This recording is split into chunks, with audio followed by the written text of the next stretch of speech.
Hey, what's good, lads?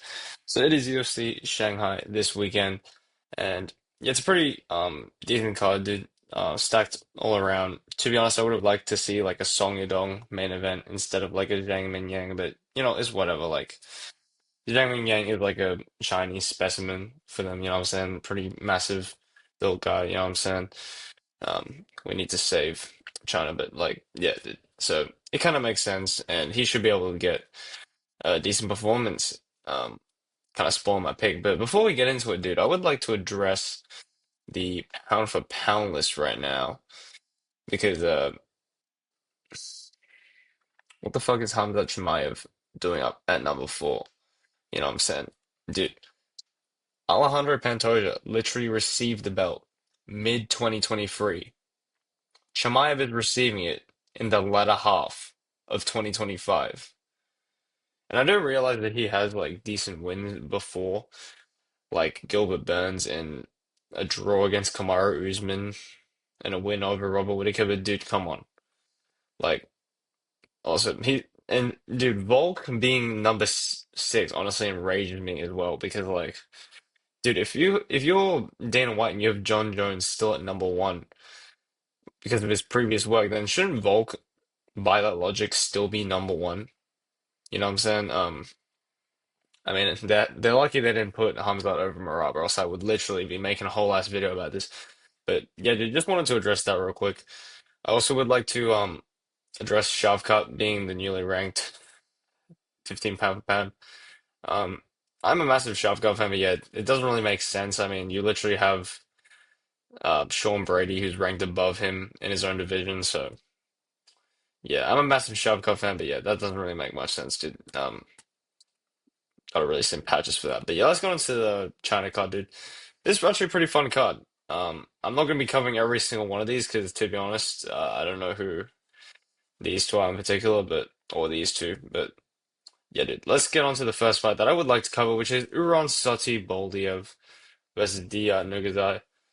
Uran Satybaldiev had a last fight against Martin Badai, who actually got cut from the UFC, um, despite only having one loss in the promotion. And then this guy didn't get cut for some reason, but yeah, dude, he was a light heavyweight going up to heavyweight in that fight.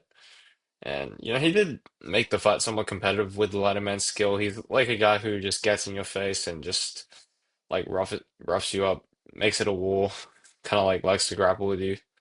Dion Nurgozhay has zero grappling, absolutely zero, despite being from Kazakhstan. It's kind of a trend now. These guys from Kazakhstan, for some reason, just have no ground game whatsoever, and they're kind of just better strikers, which is what this guy represents. He is the all right striker, but he was getting worked on the feet against Brenson Ribeiro, and he ultimately ended up getting subbed in that fight. I don't know, man. I think Satya Baldiev should be able to get this done. Nurgozhay also has this weird tick where he's always like touching at his eye for some reason. I don't know why. Um, yeah, I'm probably just gonna pick Satya Baldiev. I think his performances have been more impressive, to be honest. And these Kazakhstan guys just aren't doing very good as of recently did. So yeah, I'm only skipping these two fights. But on to the next, Michel Pereira versus Kyle Daukaus. Um, what a fall from grace for Michel Pereira. Dude. I mean, there were literally people picking him against Anthony Hernandez. I was thinking of picking him against Anthony Hernandez. Um, I went for the smart decision there, but yeah, dude, this guy had a massive fall from grace. He just turned into like one of these point fighters, these like point fighters that have the potential to go out there and have an explosive fight, but for some reason they just decide to like have a stall out fight with barely any exchanges and a bunch of clinching. And yeah, he just lost his last fight to Abus Magomedov, kicking him out the rankings. Uh, yeah, dude. But Kyle Daukaus he's basically like a submission grappler with horrible striking, taking a lot of damage in his career as well. I think Pereira should be able to win this, even if he's patient again.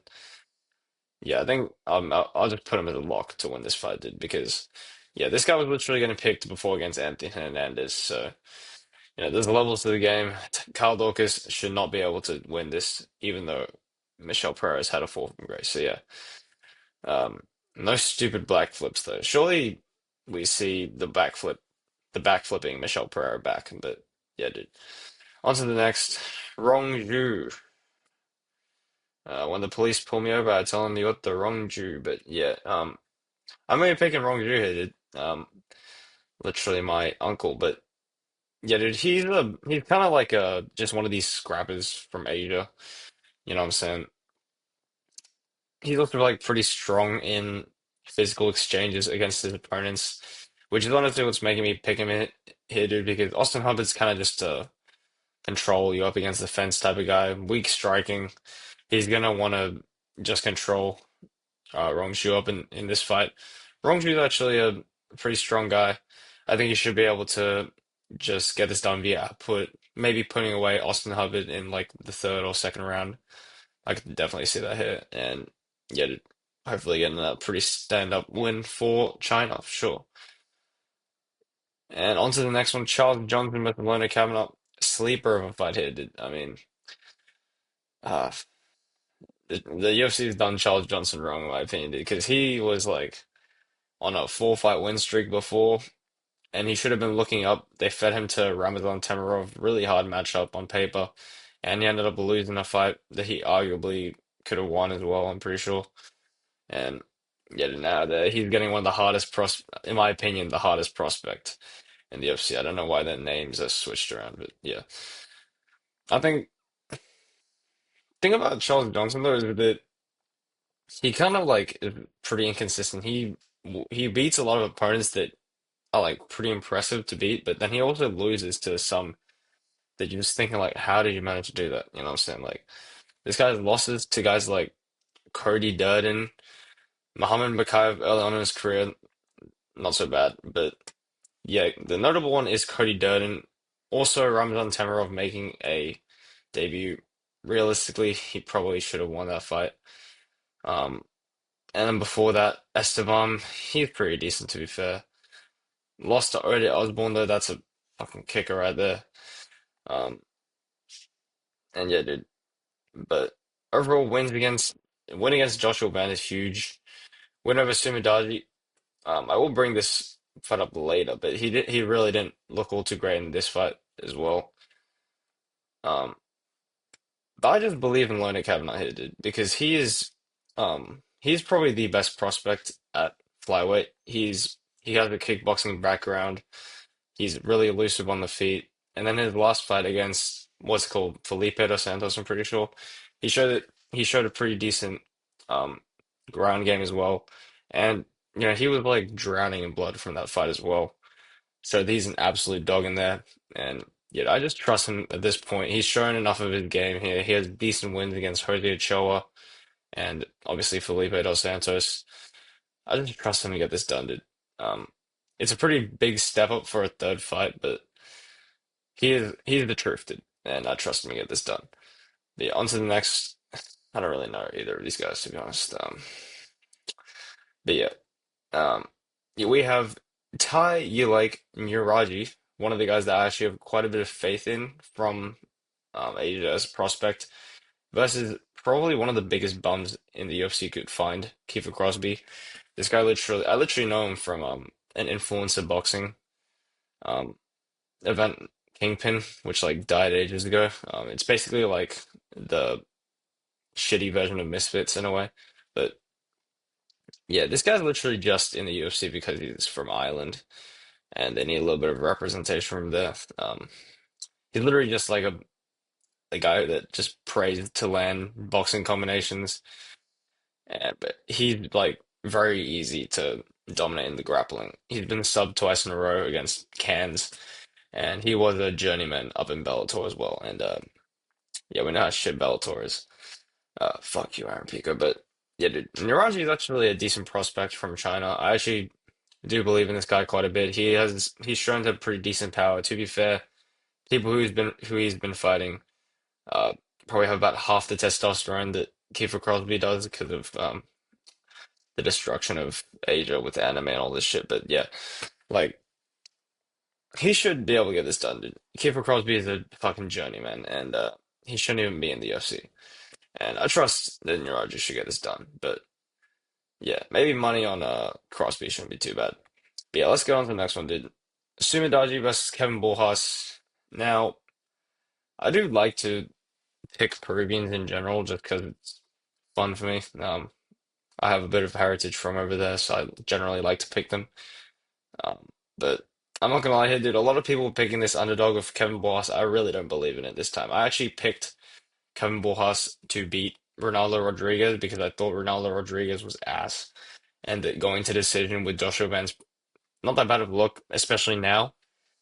And yeah, dude, that ended up coming true, but I do not believe in him this time against Sumudaerji. I think a lot of people will, but dude, Sumudaerji's underrated, dude. I'm not gonna lie. Like early on in his career, I think he had issues with grappling in particular against guys like I think he got subbed by Tim Elliott, I'm pretty sure it was, and I don't know if it was Cody Durden as well, but I remember he got subbed like twice in his career. Oh, he got subbed by Match now. That's a horrible look, but yeah, dude, like this guy has a pretty clear issue with the grappling, as we can see it, but dude, this loss against Charles Johnson really was arguable, you know what I'm saying? Not many people talk about it, but I think Sumudaerji had a really good argument to win the fight. It was literally like a few strikes was the differential, and I think it was definitely arguable. It's just that Charles Johnson was like a huge name at the time because of his four fights in a row. But yeah, and then in his last performance, he got a split decision against Raposo, which was a pretty clear win to him. For some reason, it was split just because Raposo was able to get some takedowns, but he wasn't able to sub Sumudaerji. So I think Sumudaerji would have patched up some of those holes in his game. And I think he's a really underrated striker in this division. And Borjas is a striker as well. He's got like pretty speedy hands in the division, but dude, that fight against Ronaldo Rodriguez was such a layup. I mean, Ronaldo Rodriguez literally just isn't built for being a fighter. He just doesn't have the brain or capacity to do it. I mean, this guy was like throwing spinning back kicks from like elbow range, you know what I'm saying? Just like no knowledge of what to do. He was always throwing the exact same right hand, no adjustments at all. Kevin Borjas had a free fight. This is a very different opponent. Sumudaerji trained with a legit camp. Um, literally like what was it? Uriah Faber's gym, the fucking Team Alpha Male, which has turned into like an Asian gym for whatever fucking reason. I don't know what the hell was going on over there, but yeah, pretty decent gym. I just trust him to get this done, and also it's flyweight. Very unlikely someone's gonna get finished here. I honestly would say Borjas has the better chance of finishing it, but yeah, likely this fight's gonna end in a decision, and I trust that the judges as well will favor Sumudaerji in a close fight. So yeah, dude. I like Gavin Borjas. He's given me a major underdog pick before, correct, but I honestly don't trust him all too much in this one, to be honest. So yeah, hate to do it, but yeah, brother. On to the next. Sergei Pavlovich versus Waldo Cortes-Acosta. Now, I think a lot of people are going to be going with Pavlovich here, dude, and I was, but now that I think of it, I think Waldo Cortes-Acosta is about to fluke his way to potentially the next title shot, dude, because it's pretty clear that Sergei Pavlovich has fallen off since that Tom Aspinall fight. Um, he was like probably you'd say one of the scariest fighters in the entirety of the UFC leading up to that fight. Literally like a 10 fight KO streak, I'm pretty sure it was. Obviously early issues with with wrestling and grappling in general. He got like subbed by Alistair Overeem, but yeah, since then he patched that part of his game up, and yeah, he was looking really scary going into the Tom Aspinall fight, but then he just got Pavloviched by Tom Aspinall. And then he got pieced up on the feet against Volkov, looking very hesitant in that fight. But he bounced back in his last against Jairzinho Rozenstruik. But again, in a very hesitant performance where he really wasn't able to get off much. He managed to knock down Rozenstruik once. And then apart from that, the way he won the fight was just via taking him down because Rozenstruik was just so scared and just laying on him pretty much. But against Waldo Cortes Acosta, dude, I think this is actually a pretty decent matchup. I mean, Cortez-Acosta has obvious weaknesses such as low kicks. I mean, this guy just stands so heavy on the front foot and just isn't great at checking them, but it hasn't been like a major issue in his career so far, and I don't think it's gonna really present itself much against Pavlovich. I mean, Pavlovich is even more square in his stance, so he's like really square in his stance. He basically is just a plotty guy with a somewhat long reach who's able to like swing hooks at you. But yeah, dude, he looked incredibly hesitant in that Jarzinho Rosen strike fight, and I think Cortez Acosta should just be able to just stick and move and just piece up Pavlovich on the feet as it is.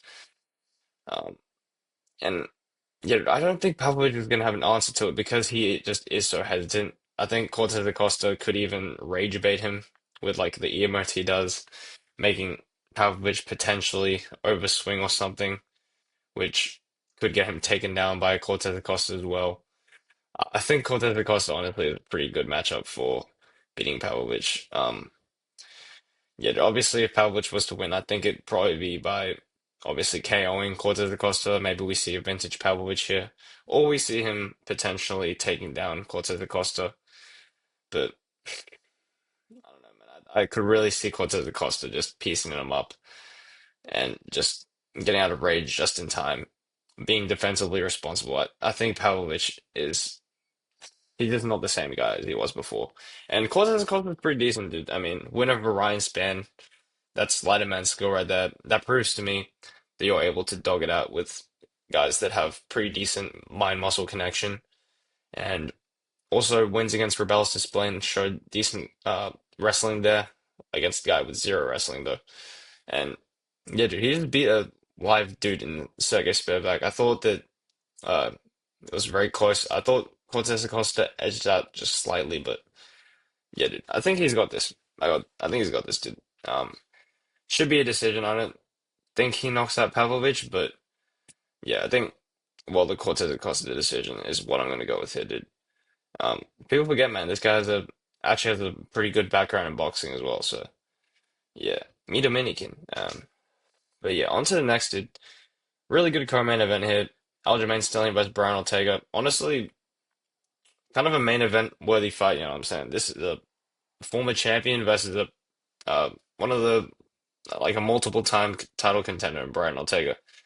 Um, doesn't really look like it in this photo. He's like pretty auraless in this photo, but yeah, it's pretty hard fight, dude. And obviously, of lighter man skill, Aljamain Sterling. Both of these guys are from the hood. You know what I'm saying? Despite the complexion of both of these guys, Brian Ortega is actually like more from the hood than Aljamain Sterling. I know Sterling had a rough upbringing as well with his like mother and stuff, or his dad or something. But yeah, people forget, man. Brian Ortega's from the hood. But yeah, Aljamain Sterling should have this in the bag. Then I mean, Brian Ortega's just had a massive fall from grace from his peak. You know, this guy was literally like mm, so close from getting the belt from Volkanovski. And since he's been playing Fortnite and breaking up with like Tracy Cortez, yeah, bro, you can't read your way out of this one, buddy. I